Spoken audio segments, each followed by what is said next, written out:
أعوذ بالله من الشيطان الرجيم.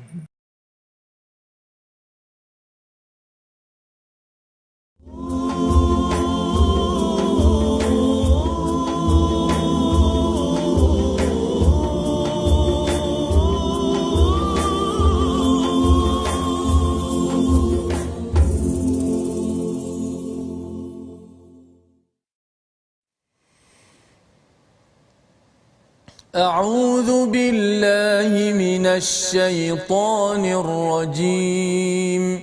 بسم الله الرحمن الرحيم. الحمد لله رب العالمين. الرحمن الرحيم. مالك يوم الدين. إياك نعبد وإياك نستعين. اهدنا الصراط المستقيم. صراط الذين أنعمت عليهم غير المغضوب عليهم ولا الضالين.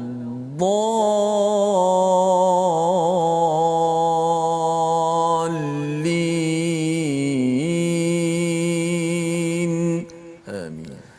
Assalamualaikum warahmatullahi wabarakatuh. Alhamdulillah wassalatu wassalamu ala Rasulillah wa ala alihi wa man wala syada la ilaha illallah syadana Muhammadan abduhu wa rasuluhu. Allahumma salli ala sayidina Muhammad wa ala alihi wa sahbihi ajma'in. Amma ba'du. Apa khabar tuan-tuan dan puan yang dirahmati Allah sekalian? Kita bertemu dalam My Quran Time, baca faham amal pada hari ini. Kita masih lagi di bulan Syawal yang kita doakan pada tuan-tuan sekalian untuk terus diberikan hidayah, terus dapat bersyukur atas segala nikmat yang Allah berikan. Dan pada hari ini kita ingin mendalami pada halaman 207, halaman terakhir daripada surah At-Taubah bersama dengan Ustaz Tirmizi Ali. Apa khabar Ustaz? Baik, alhamdulillah.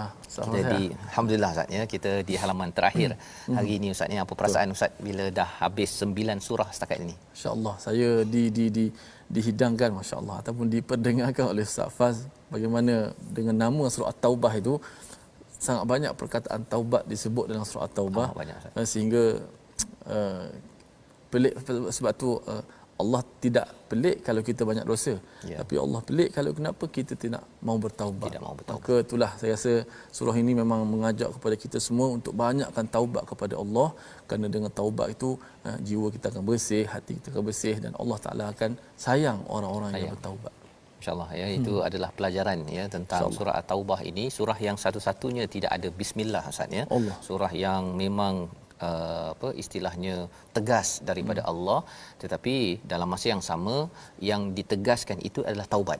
Dia kadang-kadang taubat ini dia ada orang yang panggil sila bertaubat, okey, tapi ada orang yang dia kena pukul dulu baru dia bertaubat ya, ada orang kena masuk penjara baru bertaubat ya. Jadi macam-macam perangai manusia yang harapnya kita mendapat panduan daripada Al-Quran ini tuan-tuan sekalian ya. Dan jangan pelik, ada orang yang dengan Al-Quran dia tidak nak bertaubat. Dia dengar saja dia rasa okey, so what? Okey. Tetapi bila dia kena pukul ataupun dipenjarakan ataupun diperangi, dia ingin bertaubat ya, seperti mana Abu Sufyan ya, seorang daripada sahabat, asalnya itu adalah yang memusuhi Nabi. Peristiwa Fathu Mekah membawa beliau kepada taubat. Itu sebabnya Quran dan kuasa, dua perkara yang saling berkaitan. Nak bersama dengan Al-Quran ini perlu dipegang secara biquwah, dengan kekuatan ataupun dengan kekuasaan. Mari sama-sama kita mulakan majlis kita dengan doa ringkas kita. Rabbi zidni ilma, ya Allah tambahkanlah ilmu kepada diri saya, pada diri tuan-tuan sekalian. Dan kita lihat sinopsis halaman 207. Bermula daripada ayat 123, kita melihat kepada strategi perang dalam memerangi orang kafir. Ini disampaikan yang amat tegas sebagai satu kesimpulan tentang syirik tidak dikompromikan, tidak diterima oleh Allah Subhanahu Wa Taala dalam segenap hal. Pada ayat 124 hingga 127, sikap orang munafik yang ada di dalam Al-Quran Allah bongkar dan membuat kesimpulan agar kita mengambil pelajaran.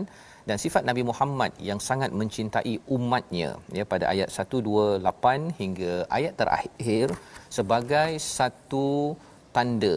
Walaupun surah ini dalam ketegasan, tetapi Nabi tetap mencintai umatnya. Inilah yang kita ingin sama-sama praktikkan, bukannya dengan surah At-Taubah menjadikan kita makin menakutkan orang, tetapi kita makin mencintai kepada seluruh manusia. Bagaimana? Kita sama-sama mulakan dahulu dengan bacaan ayat 123 hingga 126. Baik, terima kasih Fadhil Ustaz Fazrul, penonton-penonton, sahabat-sahabat Al-Quran. Kita teruskan sebarkan, share rancangan-rancangan kita pada kali ini untuk mudah-mudahan dapat kita sebarkan Al-Quran ke seluruh serata tempat. Rasa macam sedih sikit hari ini pasal surah terakhir, surah At-Taubah, kerana banyak kita diingatkan tentang taubat, dosa dan sebagainya. InsyaAllah mudah-mudahan Allah Ta'ala permudahkan segala urusan kita dan terima akan amalan dan taubat kita. Ayat 123 hingga 126, insya-Allah sama-sama kita baca. A'udzu billahi minasy syaithanir rajim. Ya ayyuhalladzina amanu qatilul ladzina yalunakum قاتلوا الذين يلونكم من الكفار وليجدوا فيكم غلظة واعلموا أن الله مع المتقين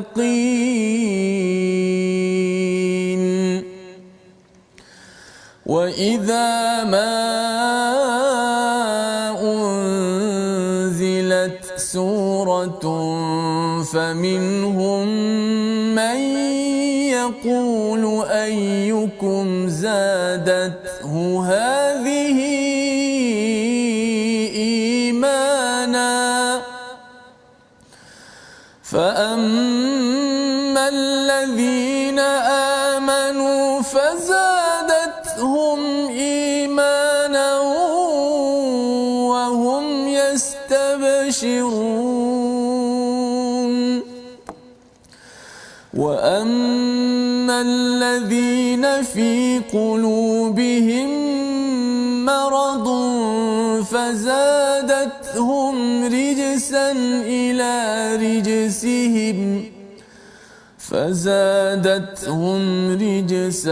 إلى رجسهم وماتوا وهم كافرون أولا يرون أنهم يفتنون في كل عام مرة أو مرتين ثم لا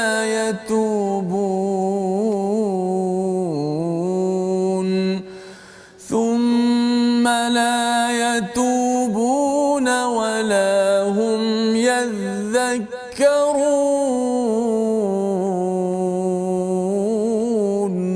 صدق الله. Surah Al-Azim, itulah bacaan daripada ayat 123 hingga 126 untuk kita melihat kesimpulan daripada surah At-Taubah ayat 123. Allah menekankan, wahai orang beriman, perangilah orang kafir di sekitarmu dan hendaklah mereka merasakan sikap tegas daripadamu dan ketahuilah bahawa Allah bersama orang-orang yang bertakwa. Rupa-rupanya inilah antara sifat orang yang bertakwa, amat tegas. Malah di sini Allah menggunakan perkataan qatilul ladina yalunakum minal kuffar, iaitu qatilu itu berperang dan bunuh, Ustaz, ya. Jadi ini memang tegas, memang ganas, ya. Yang inilah antara ayat yang ramai orang yang bukan Islam bila baca surah At-Taubah ni, dia kata inilah asas kepada terorisme. Ya, yang menakut-nakutkan, yang kumpulan Daesh dan sebagainya.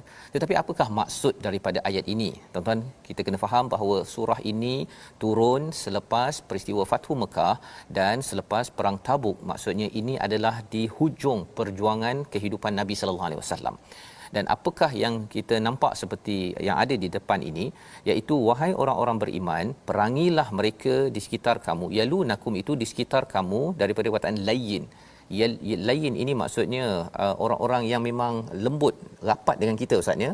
Tetapi kalau dia kufar, kalau dia itu memang orang yang kafir dan dia memerangi kepada orang-orang yang beriman, itu poin dia ya. Satu, dia kafir dan dia memerangi kepada orang yang beriman, maka kita kena perangi mereka. Bukannya selamba kalau kita tengok pada Ah Chong, namanya Ah Chong, agama Kristian dekat tepi rumah jiran kita, kita terus bunuh dia. Bukan begitu, bukan. Ini kita dah belajar sepanjang surah At-Taubah bahawa kalau dia ini tidak beriman dan kemudian dia ini memerangi kepada orang beriman, memusuhi kepada orang beriman, maka kita kena perangi orang ini. Ya, itu tegas. Maksudnya jangan beri muka kepada orang yang memerangi Islam, memerangi kepada keimanan. Pasal syirik memang tidak dibenarkan. Dalam hadis kudusi dinyatakan daripada Abu Hurairah bahawa Rasul meriwayatkan daripada Rabb bahawa Allah berfirman, aku adalah yang terbaik daripada para sekutu. Barang siapa beramal untukku dengan satu amalan lalu ia sekutukan aku dengan selain daripada aku, maka aku berlepas diri daripadanya, bara', sedangkan amalannya tersebut untuk sekutunya. Jadi Allah tidak menerima syirik, ya, tidak menerima syirik kerana ini adalah dosa yang paling besar, la zulmun azim dalam surah Luqman. Jadi ini kefahamannya, ya. Kalau orang itu tidak masuk Islam, ya, tetapi dia tidak menyerang kepada umat Islam, ya, tidak membunuh, tidak memerangi, is okay, ya. Dalam sejarah Nabi memberi peluang untuk mereka beragama di tempat masing-masing, tetapi di kawasan Mekah itu tidak dibenarkan. Ya, awal surah At-Taubah menyatakan 4 bulan mereka diberi peluang, kemudian mereka kena keluar daripada kawasan Mekah, tapi boleh berada di kawasan lain, wal yajidu fikum ghilzah, dan perlulah kamu mendapati pada diri kamu itu ketegasan. Ghilzah itu kasar maksudnya, kasar kepada mereka. Pasal apa? Takkanlah kita nak berlembut dengan orang yang serang kita, kan? Kepada orang yang memang pukul Nabi, yang nak bunuh Nabi, nak dera Bilal, kemudian kita kata tak apalah, duduk tak apalah, kita maafkan je. Tak bolehlah begitu. Pasal apa? Pasal kalau kita beri peluang orang yang tidak beriman memusuhi Islam, bunuh mak kita, takkan kita nak, ya. Jadi ini ketegasan yang dibina kepada siapa? Wa'lamu annallaha ma'al muttaqin, orang bertakwa.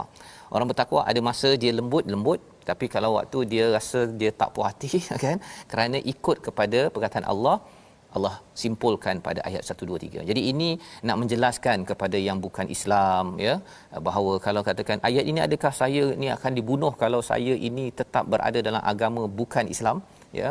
Kalau awak tentang dan bunuh serang umat Islam beragama, yang itu memang perlu diperangi. Tetapi kalau kita berbaik-baik, itulah yang ditunjukkan dalam Piagam Madinah, itulah yang ditunjukkan dalam kerajaan Islam selama beberapa ratus tahun tersebut. Baik. Ayat 124, dan apabila diturunkan suatu surah, ini kali ini Allah bercakap tentang kumpulan munafik. Bila diturunkan suatu surah, maka di antara orang munafik menyatakan, siapa di antara kamu yang bertambah imannya dengan surah ini? Adapun orang yang beriman, maka surah ini menambahkan lagi imannya dan mereka berasa gembira. Apa cerita dalam ayat ini? Orang munafik dia bila dapat tahu ada surah, ada ayat Quran yang turun pada Nabi, dia akan cakap, adakah yang bertambah iman? Dia memperlekehkan ustaz, ya. Dia mempermain-mainkan ayat Al-Quran. Pasal apa? Pasal mereka ni tak nak kebenaran itu masuk ke dalam hati, ya. Tetapi orang beriman, dia apakah berlaku? Dua perkara. Yang pertama bertambah iman, ya. Yang kedua wahum yastabshirun, mereka itu amat gembira dengan ayat tersebut. Apa kaitan dengan kita zaman ini? Maksudnya bila dapat ayat, kita dengar ayat dah lengkap ustaz, ya. Tetapi bila dapat dengar Ustaz Tirmizi baca ayat, dapat program, dapat Ustaz Tarmizi baca, ke sana ada orang baca, satu bertambah iman. Bila bertambah iman, walaupun ayat yang sama, kita tahu bahawa bersedia iman akan ditambah. Ya, kena ada mindset itu. Bukan kata alah surah Qul Huwallah je, kan. Kalau dia ada mindset begitu, itu adalah macam yang tadilah. Orang yang ada penyakit hati dia akan cakap, alah ada tambah iman ke, tak ada apa pun, so what, dia cakap begitu. Tetapi bagi orang yang beriman, dia bertambah iman, dan yang keduanya dia rasa gembira. Sebagaimana kita pernah jumpa pada ayat yang ke 112, ya. Sebelum ini kita tengok bila at-taibunal abidunal hamidun nasaihun, sampai ke hujung itu Allah kata wabasyiril mukminin, ya. Orang-orang yang sudah jual dirinya kepada Allah dia ini sentiasa diberikan kabar gembira kerana bertaubat, beribadah, memuji, berpuasa, rukuk, sujud, menyeru kepada kebaikan, mencegah kemungkaran dan menjaga hudud, menjaga hak-hak dan had-had daripada Allah Subhanahu Wa Taala, dan dia dapat berita gembira. Jadi ceritanya ialah bila dapat ayat Quran dia akan rasa wah, ya, dia dapat lagi dia punya penawar, dapat lagi dia punya peringatan. Allah nak ingatkan saya, nasihat daripada Allah ni, bukan daripada orang biasa, daripada Allah. Ini adalah respon orang beriman kepada ayat Al-Quran. Wa ammal ladzina fi qulubihim, pada ayat 125, orang yang di dalamnya hati ada penyakit, maka dengan surah itu akan menambahkan kekafiran yang sedia ada dalam diri mereka, dan mereka akan mati dalam keadaan kafir. Ya, Allah kata fazadathum rijsan ila rijsihim, ya, ada dia punya kotor-kotor dalam hati je, itu bertambah lagi kotor. Quran tidak menambahkan lagi dia punya syifa penawarnya, tetapi bertambah kotor.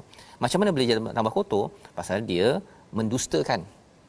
Allah kata kamu akan dapat syurga, dia kata betul ke dapat syurga, kan? Bila Allah kata takutlah pada neraka, lah asyik-asyik neraka.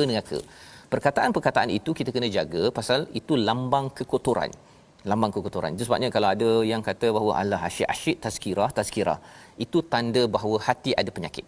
Yang kita kena jaga-jaga, pasal orang yang baca Quran, yang faham, dia dapat detect orang ni sedang ada penyakit, kan?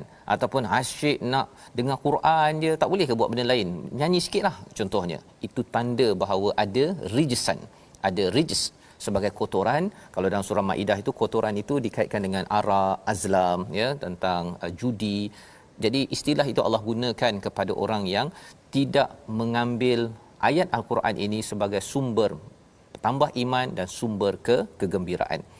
Pada ayat 126, ya, 126 yang dibacakan oleh Ustaz, kita nak minta sekali lagi Ustaz, ya, cerita tentang masih orang munafik. Allah nak tutup sebelum bawa kepada sifat orang beriman yang puncaknya ada pada siapa? Pada Nabi Muhammad sallallahu alaihi wasallam. Tapi kita tengok dahulu sifat munafik yang memang Allah tala betul-betul ni, kan? Agar apa? Bukan kita kena cari orang tu kat luar. Kita kena tengok dalam diri ini, sifat itu saya ada tak, kan? Ada tak? Kalau ada, selepas bulan Ramadan masih ada lagi, Ramadan saya hari itu jadi apa? Contohnya, ya. Jadi kita baca sama-sama ayat 126. Baik, kita baca 126. Mudah-mudahan kita termasuk golongan yang sempat sebut tadi, orang beriman. Bila baca tadi ayat Allah Subhanahu Wa Taala, bertambah iman, bukan mengurangkan iman kita, insya-Allah. A'udzubillahi minasyaitanir. أَوَلَا يَرَوْنَ أَنَّهُمْ يُفْتَنُونَ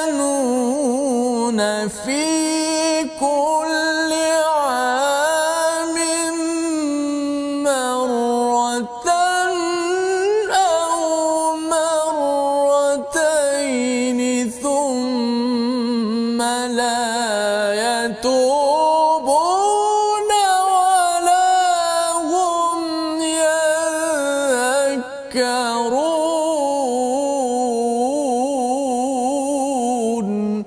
Sadaqallahu alazim. Dan tidakkah mereka orang-orang munafik memerhatikan bahawa mereka diuji sekali atau dua kali setiap tahun, namun mereka tidak juga bertaubat dan tidak pula mengambil pelajaran. Apakah yang kita boleh belajar daripada ayat 126 ini? Orang-orang yang beriman ataupun tidak beriman akan sentiasa diuji, ya. Dan orang-orang munafik ini Allah nyatakan mengapa mereka tidak perhatikan kepada cabaran yang datang kepada mereka sekali ataupun dua kali. Apa bendanya? Salah satu daripada cabaran kepada mereka sebelum ini ialah peperangan.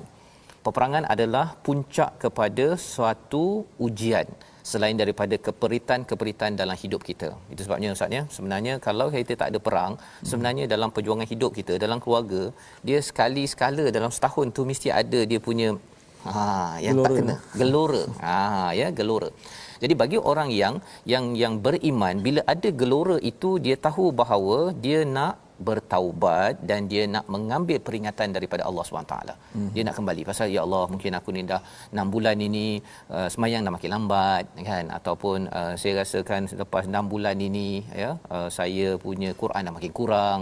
Dia akan ada rasa begitu. Kalau dalam OB Ustaz, ya, istilahnya organizational behavior dalam human resource, kita bercakap tentang manusia ini pada awalnya bersemangat, ya, lepas tu dia turun, lepas tu bila ada sesuatu peringatan dia naik balik, ya. Jadi cara Allah memberi kita peringatan adalah daripada Quran. Nah, tuan-tuan baca Quran ini adalah sumber peringatan. Tetapi ada orang yang dia tak baca Quran, dia tak dapat sumber peringatan, jadi Allah bagi dia ujian. Ya, Allah bagi dia ujian, terkejut dia pada hidup dia selepas 3-6 bulan itu, maka Allah expect untuk kembali pada Allah, ya, untuk yadhakkarun. COVID-19 adalah salah satu daripada ujian yang sebenarnya bagi orang beriman, saya kembali pada Quran, saya cari balik kepada tazkirah-tazkirah. Tetapi bagi orang-orang yang munafik, dia merasakan bahawa apa kebendanya ni, kan? Habis COVID-19 nanti saya huha-huha balik semulalah. Itu adalah tanda bahawa tidak mengambil peluang ujian yang Allah bagi, bukan untuk benci kepada kita, tetapi Allah sayang dan Allah panggil dengan untuk taubat dan juga menjadi sumber peringatan pelajaran dalam kehidupan kita seharian. Jadi itu sebabnya dalam setahun kita mesti akan bergelora, jangan bimbang Ustaz ya. Ini formula Allah bongkar ini agar apa, kita jangan ada dalam comfort zone. Kita rasanya bahawa Allah dah biarkan, tak apa kot, nanti dah tua nanti baru saya nak taubat, saya nak ambil peringatan. Tidak. Setiap tahun Allah akan bagi package, ya, confirm sebagaimana dinyatakan pada ayat 126. Membawa kepada perkataan pilihan kita pada hari ini, kita perhatikan ghaludha, ya, yang bermaksud kasar ataupun tebal, 13 kali disebut di dalam al-Quran, dan Allah menyatakan kepada orang yang bertakwa wal yajidu fikum ghilzah, ya, iaitu pada ayat 123, bersifat tegas, bersifat kasarlah kepada siapa? Al-kuffar. Al-kuffar ini adalah orang kafir yang tidak beriman, yang menentang kepada Islam selepas apa? Selepas kita mengingatkannya, ya. Kalau kita tak ingatkannya kepada agama, kemudian dia kasar dengan kita tak nak terangkan, sebenarnya kita tidak boleh panggil dia kafir. Dia sebagai non muslim, belum lagi orang yang beriman, dan dia belum Islam kerana dia tidak mendengar pencerahan daripada kita sebagai umat yang beriman. Jadi ini pelajaran untuk kita daripada halaman 207. Kita berhenti sebentar, kita kembali semula selepas ini melihat bahagian akhir, bagaimana Allah mengangkat Nabi sallallahu alaihi wasallam, bagaimana kesungguhan kasih sayang Nabi walaupun dalam surah yang amat tegas bercakap tentang perang, qital dan juga pembunuhan.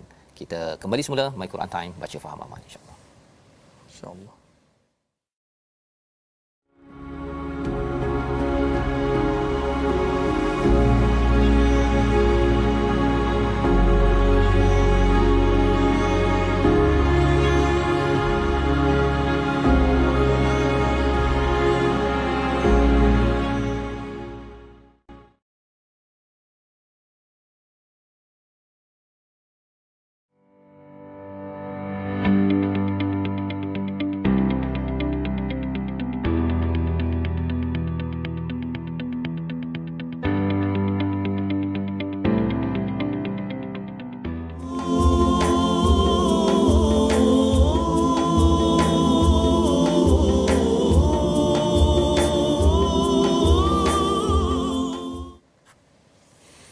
Alhamdulillah, terima kasih kepada semua penonton-penonton, sahabat-sahabat Al-Quran kerana terus setia dalam My Quran Time, baca faham amal.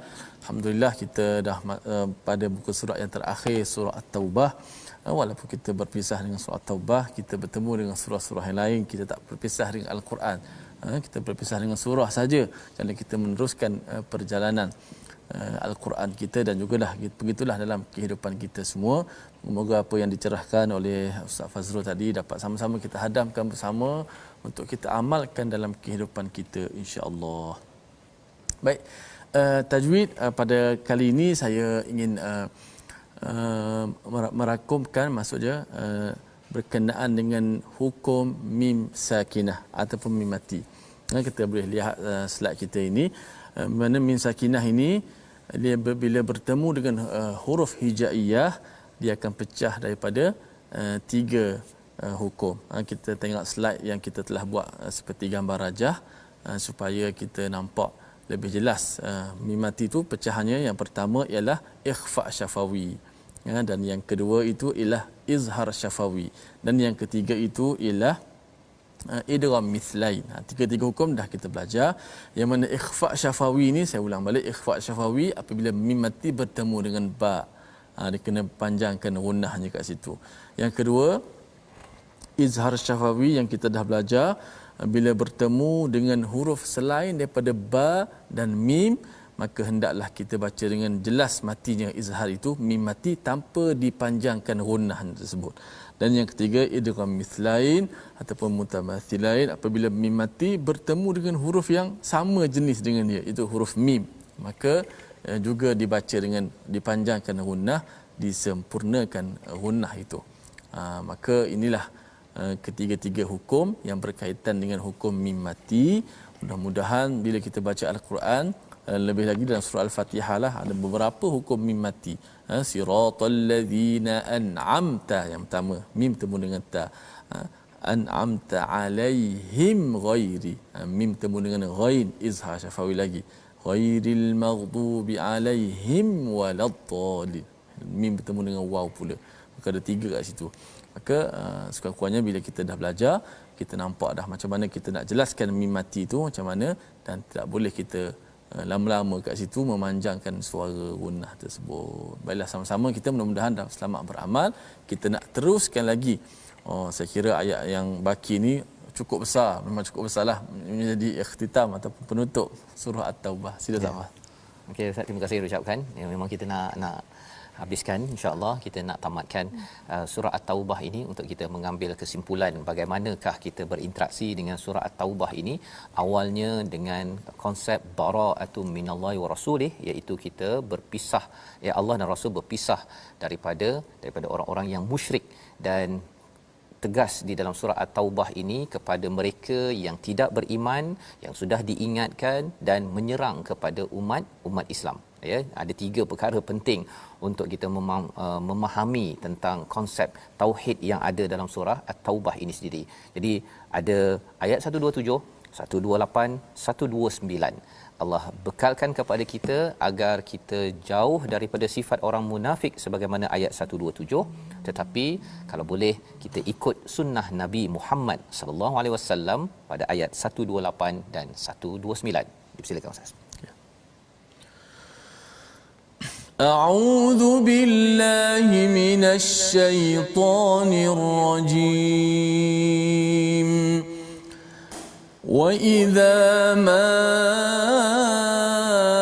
unzilat suratun nadhara ba'duhum ila ba'din hal yarakum min ahadin thumma صرف الله قلوبهم بأنهم قوم لا يفقهون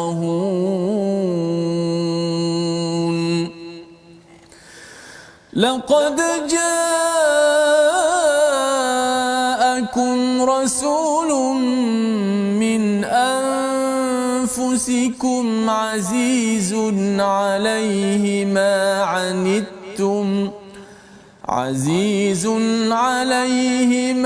عنتم حريص عليكم بالمؤمنين رؤوف رحيم فإن تولوا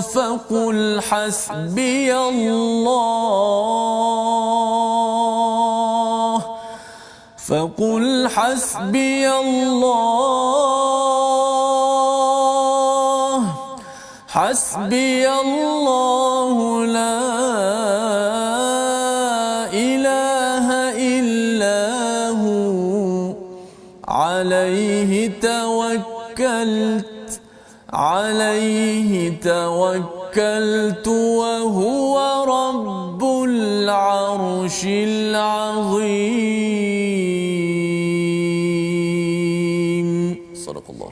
Surahul Azim. Begitulah tiga ayat daripada surah At-Taubah mengakhirkan bacaan kita untuk sama-sama kita mengambil kesimpulan pada ayat 127 dan apabila diturunkan suatu surah mereka saling berpandangan. Siapa mereka? Di kalangan orang-orang munafik.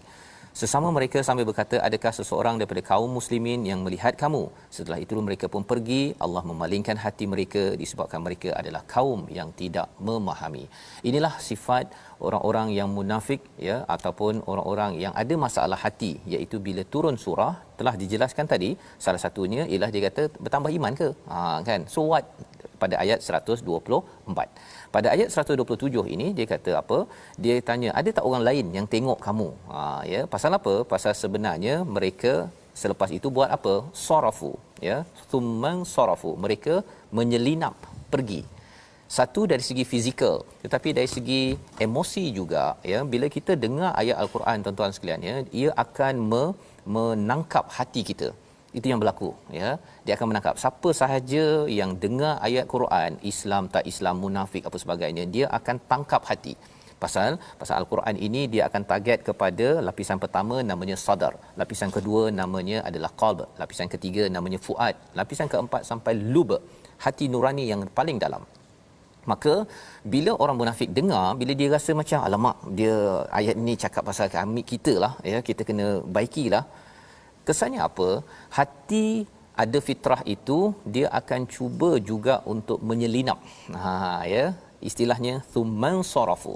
Itu sebabnya dalam hidup kita ini, kalau kita dengar tazkirah, kita dengar ayat Al-Quran, kita cuba faham, kalau ianya memang macam istilahnya apa Ustaz ni, macam kena pukul kan, macam kena laser dekat hati itu, itu tandanya peringatan itu sedang sampai. Jangan diselinap. Apa maksud jangan diselinap? Jangan kita pula alah tak apalah, ya, tak apalah, ada masa lagi, lama lagi nak pergi. Jangan cakap begitu, ya. Pasal memang hati kita ini bila dia ditiup was-was oleh syaitan, maka dia ada sifat itu Ustaz, ya. Dia suka untuk sarafa, ini maksudnya dia bertukar kan. Kalau sarafa tu kan tukar duit kan. Dia suka mengelak-ngelak begitu. Itu adalah sifat manusia bila dia berada dalam keadaan nafs yang mungkin ammarah bisu, yang menyeru kepada keburukan. Tetapi bila kita selalu latih diri kita nafs itu, ya, kita latih, bila dia dengar ayat Quran Allah cakap A, dia akan cakap, ya Allah, aku ni belum A, tapi ampunkan aku ya Allah. Itu kesannya. Bila dia tahu dia dah A, dia Allah istiqamahlah aku ini buat A. Contohnya solat kan. Solat pada masanya. Ya Allah, aku memang nak dirikan solat pada on time ya Allah. Itu adalah sifat orang beriman. Bila dia terasa tersasar sikit dia tidak cuba alah tak apa. Ya, dia cuba mengelak daripada perkara tersebut. Pasal apa? Allah cakap, kalau buat begini tuan-tuan sekalian, sarafallahu qulubahum biannahum qaumul la yafqahun. Kalau dia buat begini, dia mengelak, maka Allah akan buat apa? Palingkan hati mereka. Mula-mula kita mungkin kalau kita tengok ada adik-adik, ya, ataupun kita sendiri, dulu kita belajar okey, kita belajar agama sikit, kita buat ikut apa yang mak cakap, ayah cakap. Tetapi bila kita dah mula mengelak, antara teknik mengelak yang banyak berlaku pada orang munafik pada waktu itu adalah menggelakkan, mentertawakan, bermain-main dengan hal agama. Dia buat lawak dengan kawan. Bila dia buat lawak, daripada kata jomlah sembahyang on time, tak apa, kau pergi dulu, aku cepat. Contohnya kan, aku tak apa, aku sembahyang lambat pun tak apa, aku banyak pahala. Kita buat lawak begitu, akhirnya Allah akan saraf, Allah akan palingkan hati seseorang itu. Itu yang kita kena jaga-jaga, jangan sampai itu menjadi amalan. Bi annahum qaumul la yafqahun, kerana mereka ini tidak memahami, ya. Memahami apa? Memahami tentang ayat ini ataupun psikologi tentang bagaimana hidayah berfungsi dalam diri seseorang.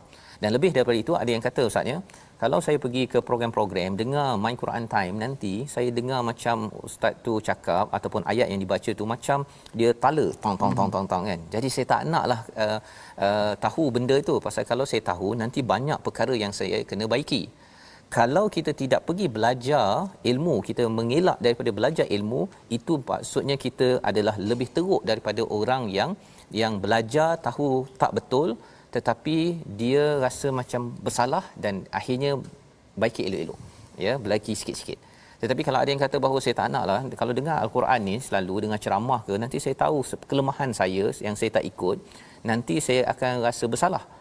Mengelak daripada proses belajar dan rasa bersalah itu namanya adalah sarafa, ya, thumman sarafu. Kesannya apa? itu lebih teruk lagi ya di dalam kehidupan kita. Itu sebabnya My Quran Time ini tuan-tuan sekalian ya, harapnya dengan ayat-ayat yang kita bacakan ya daripada Allah Subhanahu taala ini, ia adalah satu ubat yang penting agar apa? Agar kita kembali pada Allah, taubat, dan yang keduanya apa? Kita bergembira dengan perkataan Allah ya, bukan sekadar bergembira dengan perkataan kita sendiri sebagai manusia. Maka siapakah individu yang amat inginkan ya kebaikan kepada seluruh manusia ya, yang berjuang habis-habisan sepanjang hayatnya, dan misinya itu bukan berhenti selepas wafatnya tetapi diteruskan. Itulah ayat 128, sesungguhnya telah datang kepadamu seorang rasul daripada kaummu sendiri, terasa berat olehnya penderitaan yang kamu alami, dia sangat menginginkan keimanan dan keselamatan bagimu, penyantun dan penyayang terhadap orang-orang yang beriman. Inilah sosok Nabi sallallahu alaihi wasallam yang Allah angkat. Sifatnya inilah yang kita ingin hargai dan contohi. Apakah sifat Nabi? Yang pertama, Allah datangkan. Ya, Allah datangkan ini sebagai satu rahmat daripada Allah daripada kalangan kamu. Daripada kalangan kamu. Apakah rahmatnya? Pasal kalau katakan datang daripada kalangan malaikat Ustaz ya. Datang daripada kalangan malaikat ya, susah nak ikut, kita ni. Nak ikut pun susah. Nak ikut susah Ustaz. Kan, tak makan, tak minum, macam-macamlah kan. Okey, itu yang pertama. Tapi lebih daripada itu, apakah sifat Nabi yang Allah angkat? Azizun alaihi ma anittum. Dia rasa amat berat. Aziz ini rasa apa? Rasa berat sangat, rasa sedih sangat ya, tak tentu arah ya. Bila apa? Bila ada sesuatu yang dideritai oleh umat-umat Nabi Muhammad sallallahu alaihi wasallam ya, yang beragama Islam, yang tak beragama Islam, semuanya Nabi bimbang. Itu sebabnya Nabi berjuang 23 tahun itu. Nak cakap tak ada harta dah banyak kan. Berniaga dulu, kemudian Khadijah pun ada harta, happy-happy jalan satu dunia, cuti-cuti kan, relax boleh. Tetapi Nabi bukan begitu. Nabi adalah seorang yang azizun alaihi ma anittum. Apa-apa sahaja yang berlaku pada Bilal di Mekah ya, apa sahaja yang berlaku kepada Bilal dah beragama Islam. Kalau Abu Sufyan contohnya, Nabi tak kan duduk diam selagi belum lagi berimannya individu-individu ini kepada Allah Subhanahu taala ya. Harisun alaikum ya, apa maksudnya? Sangat menginginkan keselamatan kepada kamu. Ini adalah sifat Nabi sallallahu alaihi wasallam yang kita nak sama-sama juga ya, kita amalkan sunnah ini. Dia kalau boleh, Nabi ini nakkan kebaikan demi kebaikan demi kebaikan kepada umatnya ya, termasuk yang bukan Islam ya. Kalau boleh masuk Islam ini pasal nanti dapat rahmat dan syurga Allah Subhanahu wa taala. Dan di hujung itu dinyatakan bil mu'minin raufur rahim. Ya, dengan dia diletakkan awal sikit Ustaz ya. Bil mu'minin, dengan orang beriman. Nabi sifatnya apa? Raufur rahim. Rauf ini maksudnya kalau diterjemahkan dalam Quran Amazing ini sebagai sangat penyantun. Tetapi lebih daripada itu, bukan sekadar penyantun, tetapi Nabi memahami kepayahan yang dihadapi oleh semua orang yang bersama dengan Nabi. Ya, apa yang Nabi lakukan itu semuanya kerana Nabi memahami. Ada seorang yang dia mengadu pada Nabi ya. Dia mengadu pada Nabi pasal isu anak dia meninggal kalau tak silap. Dia dah ngadu-ngadu, lepas tu Nabi kata suruh bersabar kan. Lepas tu dia marah Nabi pula. Dia kata kamu tak pernah merasai benda ni. Padahal kalau dia tahu sejarah Nabi, segala cabaran di dunia ini, yang pakej lengkap ujian yang dapat paling tinggi ialah pada siapa? Nabi Muhammad sallallahu alaihi wasallam.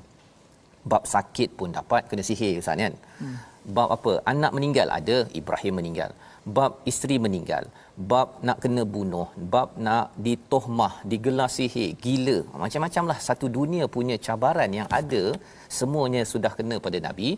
Jadi itu sebabnya Rauf ini adalah sifat penyantun dan memahami kepayahan orang tersebut. Itu sebabnya dalam kehidupan kita ini, kalau kita ada masalah Ustaz ya, orang yang belajar Quran ke belajar tadabbur ya, kadang-kadang saya buat modul Ustaz kan. Modul itu adalah untuk orang yang memang tak pernah tadabbur kan. Jadi modul begitu adalah kerana apa? Kerana dulu saya belajar dekat US, belajar bahasa Arab sikit-sikit Ustaz ya. Tengok ayat Quran ni dia macam apa maksudnya kan. Jadi bila dah rasa begitu, dia tak macam setengah yang dah belajar di bahagian Quran Sunnah, dia dah faham dah. Baca ayat ini je, oh dia dah tahu dah maksudnya. Jadi kerana kepayahan itulah maka bila saya buat modul untuk latihan ke dalam program TNT Ustaz kan, ia adalah sesuatu yang sesuai untuk orang yang bawah. Ya, pasal apa? Orang bawah itu saya pernah mengalami peristiwa itu, contohlah kan. Okey. Jadi bagi nabi ini boleh rauf kerana apa? Kerana nabi pernah mengalami semua perkara tersebut, dan dalam masa sama nabi ini amat penyayang kepada semua orang-orang yang beriman, ya. Ini adalah ayat 128, dan kerana kasih sayang nabi yang ditunjukkan pada ayat 128 mungkin pelik sikit. Ini dalam surah At-Taubah kan, surah ganas. Kan. Sebenarnya apakah yang perlu kita amalkan tuan-tuan, yang perlu kita faham? Selagi kita boleh berjuang mengingatkan, mengajak orang kepada iman, maka itulah yang perlu kita buat. Ya, itu sunnah nabi. Jadi kalau ada yang kata mengapa ini dalam ni ada cakap pasal qital, berperang apa sebagainya, itu hanya dibuat selepas orang itu diajak tapi masih lagi melawan. Tapi kalau orang tu melawan tapi kita tak pernah ajak, seperti mana nabi ajak harisun alaikum sebentar tadi, maksudnya kita ni belum lagi buat misi perjuangan Nabi sallallahu alaihi wasallam, ya. Jadi kita kena buat. Ya, kita biasa cakap makan kurma Ustaz, ya. Bulan Ramadan lepas kita makan kurma, ya, minum air zam-zam sunnah. Tapi ini adalah sunnah yang amat penting, ayat 128, iaitu sunnah rasa tak senang duduk kalau saya ini tak sampaikan lagi Islam ini kepada orang Islam dan juga orang yang bukan Islam. Kita kena cari strategi itu sebagaimana Nabi cari strategi. Tapi kalau orang tolak juga malah serang, barulah diizinkan untuk pergi berperang. Jadi kerana kelembutan Nabi, kasih sayang Nabi, ayat 129 adalah perkataan yang diajarkan oleh Allah Subhanahu Wa Taala. Kita baca sekali lagi ayat 129 sampai Ustaz Tirmizi. Auzubillahi minasyaitanir rajim. Fa in tawallaw faqul hasbiyallah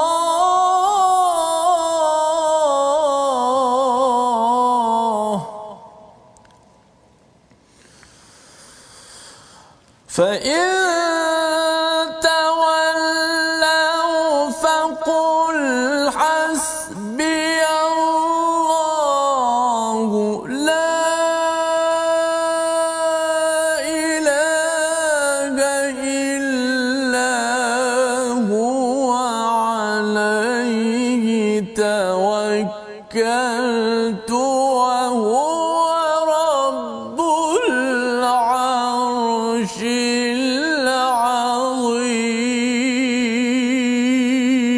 العظيم.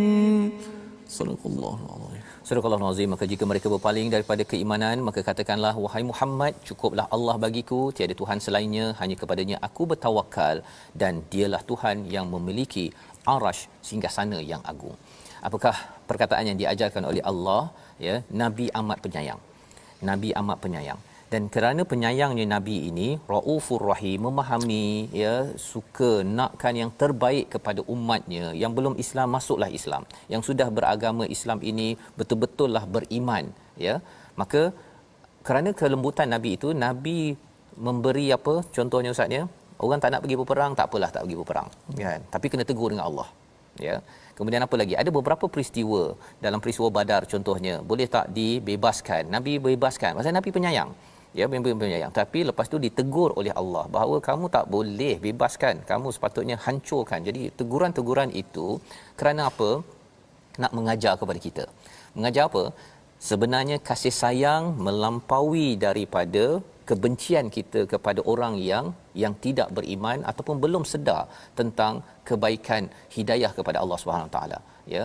Kena tegur itu kerana apa? Kerana ada limitnya, tetapi kasih sayang, Rauf, Rahim, ini dua nama Allah yang dipinjamkan kepada Nabi sallallahu alaihi wasallam yang menjadi sunnah kepada kita untuk kita hidupkan. Maka kerana Nabi sayang itu, Nabi tak Nabi terus, tapi kalau dah sampai satu masa ada yang berpaling. Ya, berpaling. Maka Allah ajarkan hasbiyallahu la ilaha illahu. Cukuplah Allah. Tiada Tuhan kecualinya, kepadanya aku bertawakal. Perkataan ini Ustaz, ya, sebagai satu pengubat jiwa lah ya. Sebenarnya bagi mak, kalau katakan anaknya degil sangat ya, mak dah cakap dah buat macam-macam tapi anaknya degil juga, maka pada waktu itu sebutlah hasbiyallahu la ilaha illa hu alaihi tawakkaltu wa huwa rabbul arsyil azim. Dalam kepayahan hidup kita, perkataan ini akan menenangkan, cukuplah Allah. Tetapi dalam masa yang sama, mengapa sampai kena diajar oleh Allah kepada Nabi?